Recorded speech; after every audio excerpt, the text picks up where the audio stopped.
اب اگلی آیت جو ہے نا سورۃ البقرہ کی آیت نمبر 257، وہ بھی بہت کریٹیکل آیت ہے، جس میں بتایا جائے گا کہ اللہ کا ولی کون ہے۔ ایک تو وہ ولی ہے جو انڈیا پاکستان بنگلہ دیش میں لوگوں نے بنائے ہوئے ہیں، یعنی جس کے سب سے زیادہ کپڑے اترے ہوئے ہوں گے وہ اتنا بڑا ولی ہوگا، جنہوں کے اندر الف ننگا ہوئے گا تو سب تو بڑا ولی ہوئے گا۔ ایک وہ ولی کا کانسیپٹ ہے جو اللہ تعالیٰ قرآن میں دے رہا ہے۔ اللہ کے نزدیک جس نے بھی کلمہ پڑھ لیا اور سچے دل کے ساتھ اسلام میں داخل ہو گیا وہ اللہ کا ولی ہے۔ یہ وہ کہتے ہیں نا جی وہ ہمیں کیا پتا کون ولی ہے کون نہیں ولی ہے، اور ایک طرف یہ کہہ رہے ہوتے ہیں اور دوسری طرف اپنے بابوں کو ولی بھی ڈکلیئر کر رہے ہوتے ہیں۔ ہاں، ہم جن لوگوں کے بارے میں یہ کلیم کرتے ہیں نا کہ یہ اللہ کے ولی ہیں، یہ ہمارا حسن ظن ہے۔ مثلا ہمارا یہ عقیدہ ہے کہ تمام صحابہ اور اہل بیت اللہ کے اولیاء میں سے جو مرتے دم تک ایمان پر قائم رہے، یہ شرط ہے اس میں۔ اس کے بعد صحیح العقیدہ تابعین، تبع تابعین اولیاء اللہ میں سے ہے۔ تبع تابعین کے بعد امام بخاری امام مسلم آ جاتے ہیں، ان کا زمانہ شروع ہو جاتا ہے، تو ہم ان کو رحمہ اللہ کہتے ہیں، ان کے لیے دعائیں کرتے ہیں، ہم اللہ سے امید کرتے ہیں کہ یہ اللہ تعالیٰ کے اولیاء ہیں۔ اس اعتبار سے تو اولیاء اللہ ہیں یہ کہ صحیح العقیدہ ہیں۔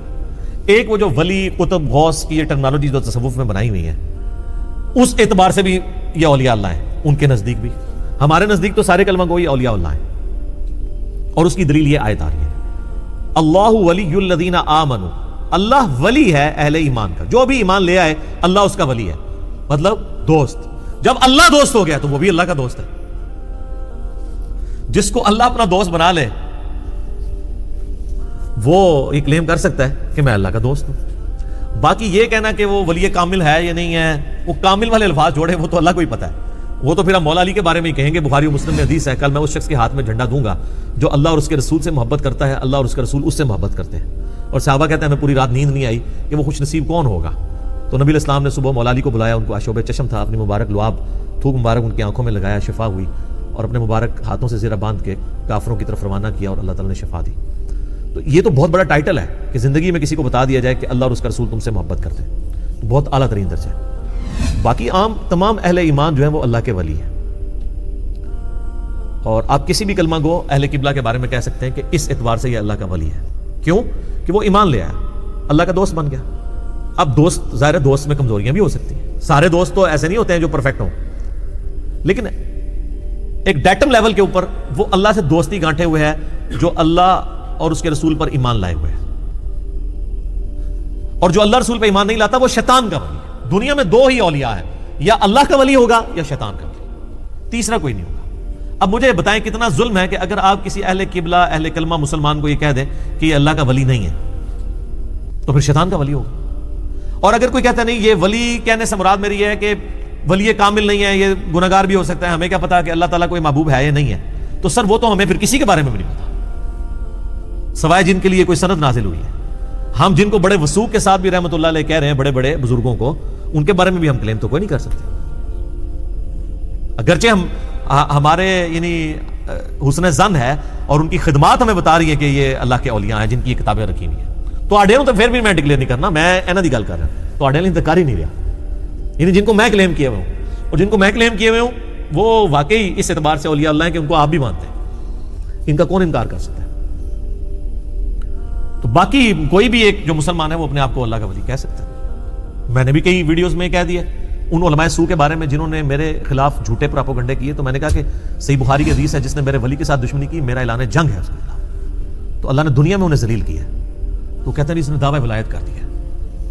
وہ میں دعوی ولایت تو اپنے مخالفین کے لیے بھی کرنے کے لیے تیار ہوں اگر ان کا عقیدہ صحیح ہو تو، کیونکہ جو اہل ایمان ہے وہ اللہ کا ولی ہے۔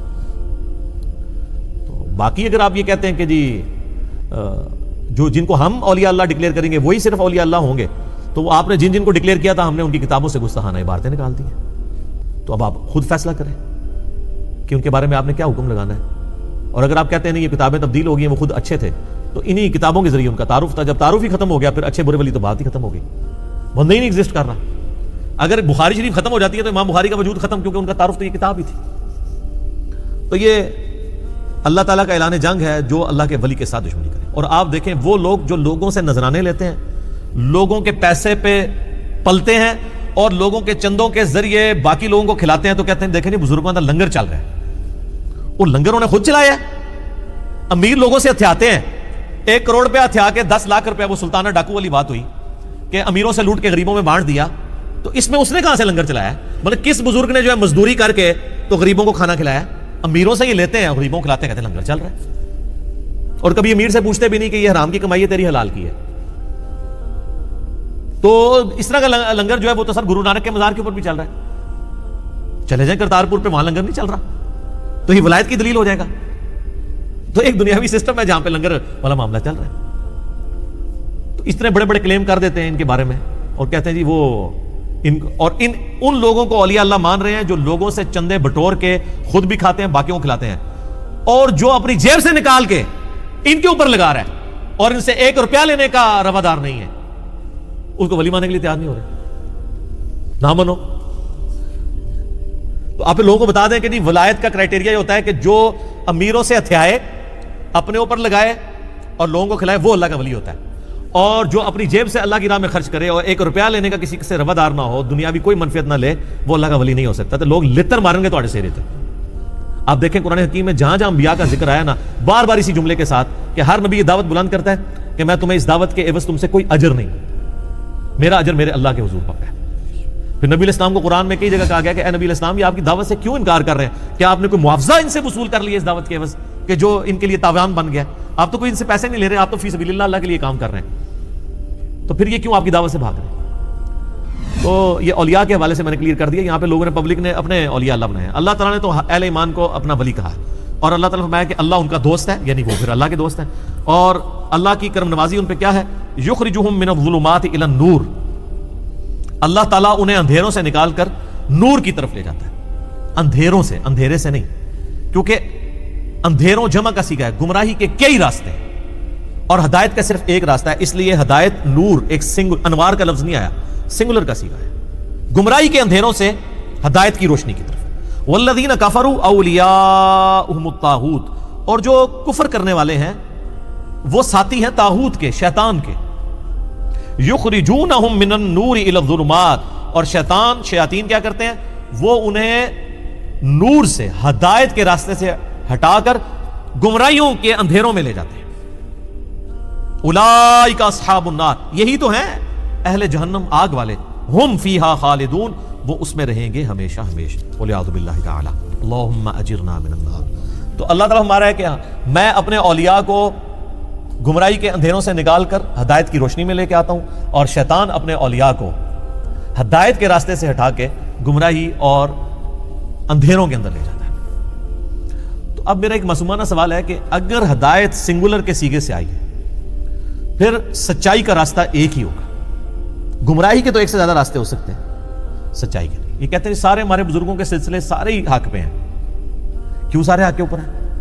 ایک دوسرے کے بالکل مخالف ہیں، پھر بھی کہتے ہیں حق پہ ایک ہی راستہ ہوتا ہے۔ اس کانٹیکسٹ میں ایک مسند احمد میں حدیث ہے صحیح سند کے ساتھ، المستدرک للحاکم کے اندر بھی موجود ہے۔ نبی علیہ السلام نے زمین پہ ایک سیدھی لکیر کھینچی اور اس کے دائیں بائیں ٹیڑھی لکیریں کھینچی۔ پھر آپ نے فرمایا یہ جو دائیں بائیں لکیریں ہیں یہ شیطان کے راستے ہیں جو ٹیڑھے ہیں، اور جو سینٹر میں راستہ ہے نا یہ میرا سیدھا راستہ ہے۔ پھر آپ علیہ السلام نے سورہ الانعام کی آیت تلاوت کی 153 نمبر، وَأَنَّ هَذَا صِرَاطِي مُسْتَقِيمًا، یہ ہے میرا راستہ جو کہ بالکل سیدھا ہے، فَاتَّبِعُوهُ، اس کی پیروی کرو، وَلَا تَتَّبِعُوا السُّبُلَ، ارد گرد کے راستوں کی پیروی مت کرو ورنہ یہ تمہیں اللہ تعالیٰ کے راستے سے بہکا دیں گے۔ یہ وہ چیز ہے جس کی اللہ تعالیٰ تمہیں وصیت کرتا ہے۔ تو وہ اہدنا الصراط المستقیم جو ہے وہ نبی علیہ السلام کا مبارک راستہ ہے، اور وہ راستہ ہے۔ وہ کہتے ہیں یہ آگے لکھا ہے صراط الذین انعمت علیہم، نیک لوگوں کے راستے پہ چلا۔ نیک لوگوں کا راستہ، نیک لوگوں کے راستے نہیں، راستہ تو پہلے ذکر ہو چکا ہے نبی علیہ السلام کا۔ اللہ کی طرف سے ہدایت کا راستہ پیغمبر کو دیا جاتا ہے، باقی تو سارے اس کو فالو کر رہے ہوتے ہیں۔ صراط الذین انعمت علیہم کا مطلب نہیں ہے کہ بابوں کے پیچھے چلنا ہے، اس کا مطلب ہے اے اللہ ان لوگوں کے راستے پر چلا جن پر تیرا انعام ہوا۔ تو وہ خود کسی اور کے راستے پہ چل رہے تھے نا، نبی علیہ السلام کے راستے پہ۔ اہدنا الصراط المستقیم، جو کہ حضور کہہ رہے ہیں کہ میرا راستہ حق ہے۔ تو اس کا صحیح جو اپروپریٹ ترجمہ بنے گا کہ اے اللہ ہمیں سیدھے راستے پر چلا، وہ راستہ جس پہ چل کے تیرے لوگ انعام یافتہ قرار پائے، اور وہ راستہ ظاہر ہے صحابہ، اہل بیت، تابعین، تبع تابعین جو صحیح العقیدہ تھے ان کا راستہ ہے۔ قرآن سے پڑھتے ہیں یہ صراط الذین انعمت علیہم اور نام لیتے ہیں اپنے بابوں کے، بھئی صراط الذین انعمت علیہم راستہ ان لوگوں کا جن پر تیرا انعام ہوا، پاسٹ ٹینس، وہ تو ڈیفینیٹلی انبیاء، اہل بیت اور صحابہ ہیں. یہ نہیں کہ جن پر تیرا مستقبل میں انعام ہونے والا ہے، یہ تو نہیں، کیونکہ مستقبل کے لوگ تو وحی کے ذریعے تو ہم بتا نہیں سکتے، وحی کا سلسلہ تو ختم ہے. نبی الاسلام کو تو اللہ تعالیٰ نے وحی کے ذریعے بتا دیا، تو آپ نے اپنے صحابہ اور اہل بیت کے لیے بشارتیں ارشاد فرماتے ہیں. تو جو اللہ کی مخالفت میں کھڑے ہوئے ہیں وہ شیطان کے اولیاء ہیں. اب یہ شیطان کے اولیاء، انہی کو قرآن میں جگہ جگہ کہا گیا من دونہ اولیاء. اچھا آپ کو مزے کی بات بتاؤں، یہ اولیاء کا لفظ نیگیٹو سینس میں بھی قرآن میں درجنوں جگہ پہ ہے. آپ سورۃ الاعراف کا سٹارٹ اٹھا کے دیکھیں نا، سورۃ الاعراف کا سٹارٹ ہی اتنے جاندار انداز میں ہو رہا ہے من دونہ اولیاء کے بارے میں. لہٰذا جب ہمیں کہتے ہیں نا یہ اولیاء کو نہیں مانتے، ہم کہتے ہیں ہم اولیاء کو واقعی نہیں مانتے، ہم اولیاء اللہ کو مانتے ہیں. اور یہ خالی ولی اولیاء یہ وہ یہی ہیں جن کو اللہ نے قرآن میں کیا کہا ہے من دونہ اولیاء.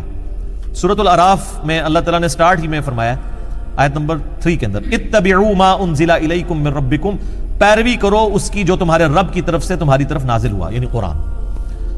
ولا تتبعوا من دونہ اولیاء، اور مت پیروی کرو اولیاء کی. یہاں پہ اولیاء جو ہیں وہ مراد جو اللہ کے مخالف ہیں، اللہ کو چھوڑ.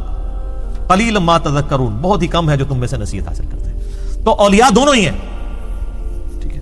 لہذا آپ کو اگر کبھی توریہ کرنا پڑے بابوں کے بارے میں، آپ کہیں جی ہم ان کے اولیاء مانتے ہیں، اولیاء ہیں سارے، اولیاء اللہ نہیں. اولیاء یہ کہنا نہیں کہ اولیاء اللہ نہیں مانتے، ورنہ گھاٹا لا دیں گے تواڈے.